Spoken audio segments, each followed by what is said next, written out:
For a few months now, I've been trying to get into another retro RPG, and I just haven't had a whole lot of luck with it. It seems like I would pick one up, play it for a few hours, and then kind of forget about it, or just not really feel like finishing it, and then move on to something else. That's kind of how I landed on Vandal Hearts. I started playing it, and I was like, okay, I can do this. I'm kind of into it.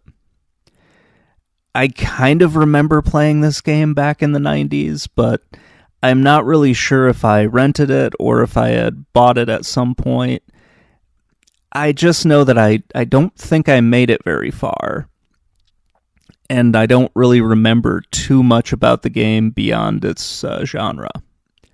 So Vandal Hearts is a tactical RPG, and at first glance it seemed kind of simplistic, like it just seemed like your standard high fantasy tactical RPG that didn't really venture too far out of those kind of constrained norms. There might be a few monsters in there, but you don't get to those right away. However, I was wrong. There's a lot to this game, and it's got a pretty great story as well. It feels a little bit like it was inspired by the French Revolution in some ways, aside from the time travel stuff, which we'll get into later. But I'm not really familiar exactly with everything that could have inspired this story. I think that's what I really want to get into. There's a grittiness to this game's graphics that I really like. And yeah, it looked really good for the most part. It does have a few problems, and I would still prefer to play either Tactics Ogre or Final Fantasy Tactics instead of this game. But it is really good. So we get a whole lot of story dropped on us at the very beginning of this. You're picking up after a revolution that overthrew a kind of theocratic monarchy. Sort of. It's kind of vague, which I like, so you can kind of make things up and think on your own. But there definitely was a revolution that overthrew the government. There's still a royalist faction that is really kind of repressed. They're used as like the scapegoat by the government for a lot of things. And the civilian government that's taken over is very corrupt.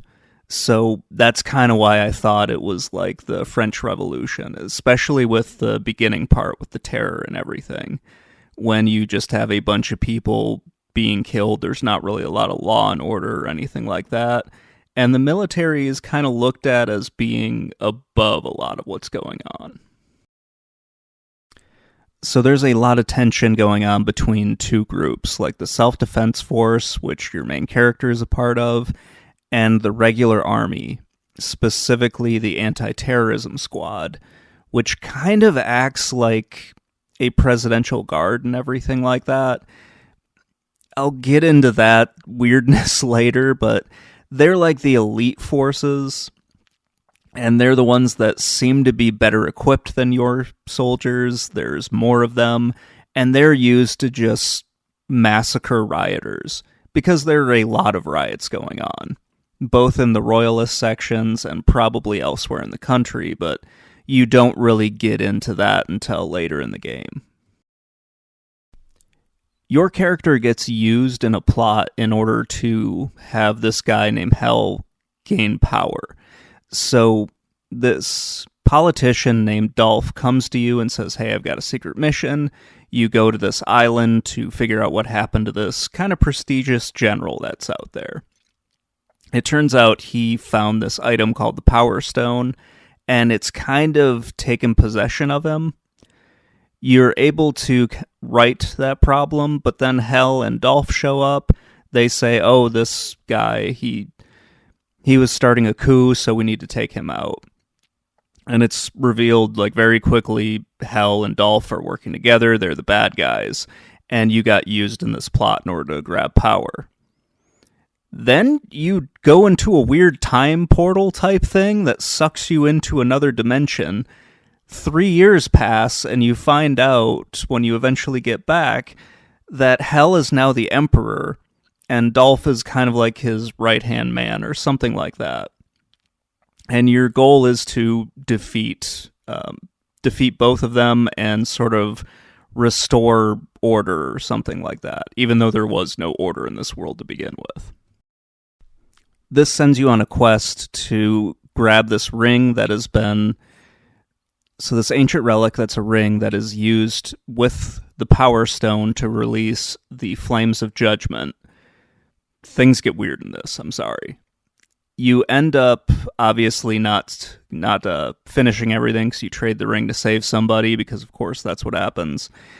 And the bad guys get both the Flames of Judgment and they get, well, the Flames of Judgment, basically. So in order to stop this, you go to find this holy sword called the Vandal Heart. While you're doing that, Dolph kills Hell, takes power, and he's kind of the new emperor at that point. There's a whole bunch of other stuff that goes on, but I would encourage you to go play the game for that part. In the end, you end up beating Dolph, but I'll get into that at the very end when I talk about the ending and kind of how weird I think it is.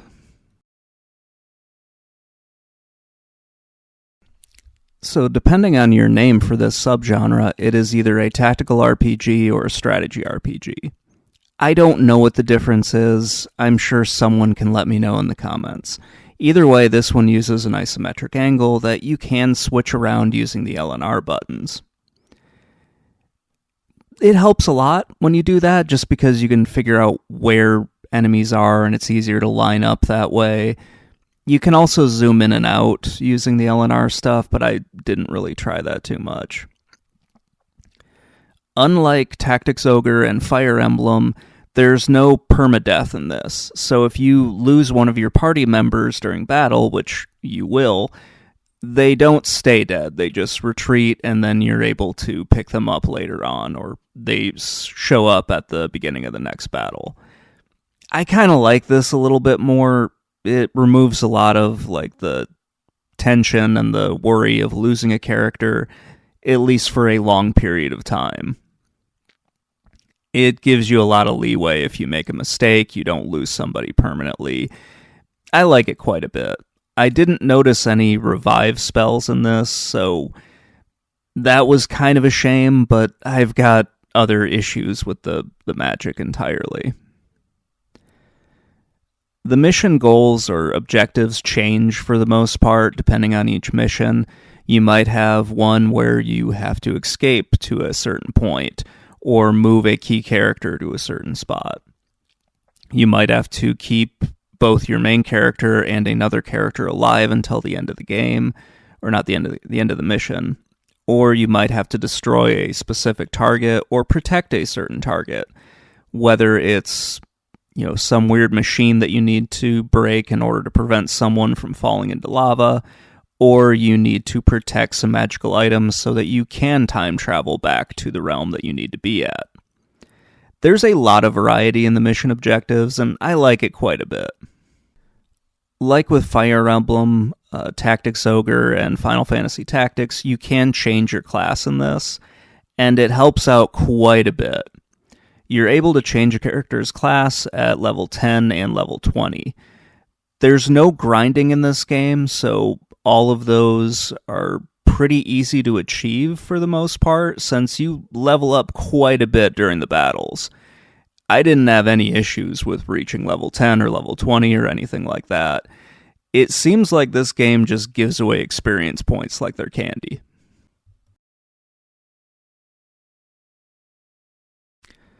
The terrain plays a huge role in the combat in this, and it's annoying as all hell. If a character is up too high, then your arrows won't reach it, and the magic spells won't reach it either. Almost like you can't see over a specific edge, which doesn't make a whole lot of sense, because you can be far enough away, but I guess the arrow and the magic just hit a ceiling that they can't go past. Or if there is a tree in the way, it will literally block the attack from reaching anywhere past it, almost like it's a wall that just extends up into the heavens or something. The terrain's really annoying, but it also has its advantages and disadvantages. If you're up higher, it seems like you do a little bit more damage, or you have a better chance of hitting your opponents. And yeah, it's a little strange because it feels a little bit like it's combining a few different combats here. And I'm not totally sure if I like it, but I do like it when it works for me, if that makes any sense. The archers in this game are awful. I have no idea what they did to them. They're really good, but they have a huge caveat of they can only attack in 4 directions. So everything in between is just cut out. You can only attack directly in front, behind, left, and right.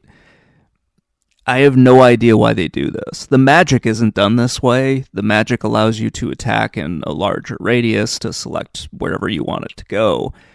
But for some reason, they didn't do that with the archers. It's a problem, but you can overcome it, or at least get used to it.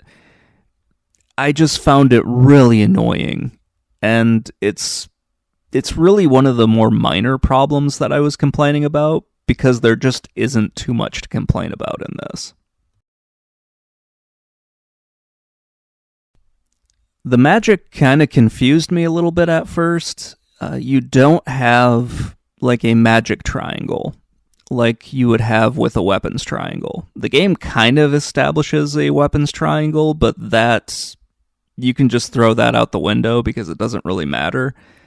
And with the magic, it seemed to just not be there, because you really only have attack and healing magic, and there isn't anything really assigned to it. So if you were thinking about something similar to Fire Emblem's magic triangle and weapons triangle, those really aren't here in this game. It's very odd, and they introduce sort of a class triangle or a weapons triangle, but you don't need to pay any attention to it if you want to play this game. Or at least I didn't see any reason to pay attention to it. Overall, I really like the gameplay quite a bit.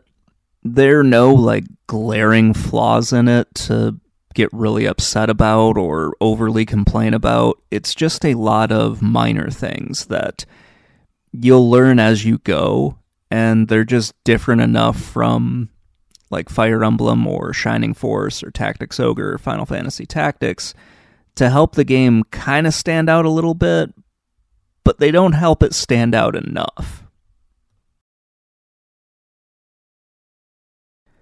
Like I mentioned earlier, there's kind of a grittiness to the graphics in Vandal Hearts that I kind of find a little charming. Even for a PS1 game, the graphics kind of seem a little bit more pixelated at times than what you would see with some other games, especially when you kill somebody, like specifically when you kill a human and they just erupt in these red pixels, and they're very chunky and very square. It's just kind of weird, and I sort of like it, because something similar will happen with every enemy when you kill it with a melee weapon. When you kill it with magic, they just kind of disappear, so it's a little anticlimactic, that sort of thing, but it's still pretty cool. It does look very rough, though, just the way the whole thing is presented to you. Not to say that it looks unfinished, but it kind of looks like an art style decision to make things look a little bit muddy or grimy or something like that. It really grew on me as the game went on, and once you get used to characters erupting into a cloud of pixels, it's pretty good. The characters' in-game sprites, they look good at times. Each of your units looks unique to from each other. Even when they go through like a class upgrade, they're still given a little bit of uniqueness, which I really like. It seems like this is like a liberation army that's just kind of being thrown together piecemeal. So you have units that are wearing different armor, you have people that have different weapons, obviously. It just looks really cool how all of this kind of gets thrown together. The enemies look pretty good as well. Most of what you're fighting are humans early on, so those don't look too different from each other. It's just a bunch of knights or a bunch of bandits or that sort of thing. But once you start running into monsters, those look pretty cool. And they all kind of look a little bit different. You have a few that are palette swaps, but those are golems, so it's not really that big of a deal. There are only so many things that you can make a golem out of, and there are only so many golems that you can possibly make. It seems like there's a little bit of, how do I want to say it? Almost like they were created in a factory or something, but still using magic to get them to move around. The boss characters, though, I don't know. They don't really stand out that well to me from a visual standpoint. It's still just a bunch of humans in armor, and they don't really look that great, or they don't really look as good as they probably could. I'll talk more about Dolph in a minute, but that was one where I was like, okay, you're going to do this and give him two forms, but yeah, I would have thought that that would make him stand out more or make him more demonic or something like that. Even when you have Kane, who is kind of like a big rival that's built up during this, when he goes crazy, he just sort of changes into a purple color. So it's kind of weird. So the magic in this, it's kind of odd. It feels like it was on a bit of a roller coaster. Like early on, it just sort of looks a little dumb, or it looks confusing as to how it harms the enemies. And then when you get the more advanced stuff later on in the game, you're like, oh, okay, now I understand what's happening. And it looks really cool, and it's given like these huge area of effects, so you hit like multiple enemies at the same time, as you see me here spamming Salamander. But it starts off kind of dumb and then gets really awesome as it moves on. It was kind of weird.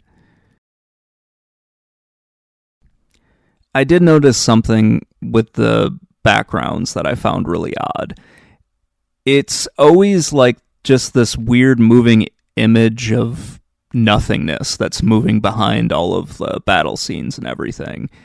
It makes it look strange, kind of like you're not fighting in an actual place, but you're fighting on a platform in a void of nothingness. That I felt was a little weird, but it was something that kind of grew on me as the game went on. The cutscenes all look pretty good as well. I like those quite a bit. Overall, I like the graphics. The map looks good. The character sprites look good. The art style kind of grew on me as things went on. The only issue I really had were with the spells early on and the background when you're going into battles. And those are really just kind of minor things. So, the ending of this. The final battle, I think, is too easy. You're given two forms of Dolph. You fight him, kill him the first time, and then he summons some sort of power from the Power Stone that he still has, so from the Flames of Judgment. And it turns him into this kind of demonic character. That is way too easy to beat. He actually has less life than when you fight him the first time, and I think I beat him in that turn right after he changed. So, yeah, that was kind of disappointing. I don't think it was because I was overpowered, because I don't see how you can be overpowered in this game, since you aren't able to actually grind for levels or anything. It was just sort of a very easy boss fight, and given how a lot of the other battles, I struggled a little bit with, actually completing the objectives and had to replay the levels a few times. With the battle against Xeno and then the battle against Dolph, those were very easy compared to the other ones. And maybe it's because I learned what I was supposed to be doing and kind of refined what was going on, or because I had very good magic or something like that. I don't know, but it just felt like it was way too easy to beat those last two levels. So you find out a whole bunch of Dolph's history when you beat him and everything, and it's fine. He's complaining about his father, Eris the Sage, being forgotten by the country, but seeing how Eris gets mentioned so many goddamn times in this game, I have no idea why he thinks that his father was forgotten at all. It seems like everybody knew who he was, so yeah, I'm not sure why he was worried about that. The person who seems to have been forgotten was the fact that Eris had a son. That seems to be what's forgotten, but whatever. So Dolph gets killed, and then Ash, your main character, uses the Vandal Heart to seal the Flames of Judgment, and then he gets sucked into a time portal again. There's a whole lot of time portals going on in this game. And then you go through this epilogue where you find out what happened to everybody, and I really like that because the characters grew on me over the course of the game, and it was pretty cool to see where they all ended up and just how things went for them. So that sort of helped me a lot, just getting through the end of it, because you find out how all these people are moving on with their lives after the revolution and everything. And I guess if there was permadeath in this, they might have had to cut some of these out, and that just would have been weird. So it's probably a good thing that they didn't have the characters permanently die if they get defeated in battle. And then you come up to the end, and it's left on a really nice cliffhanger. And I like it quite a bit, because they had established you can go into these time portals and then come out like years later. So I like the way they wrapped up the story. I just didn't like the final battles in this. It's weird. I really like the gameplay, but the last battle and how difficult the bosses are was kind of a letdown. They didn't really feel like final bosses, if that makes any sense.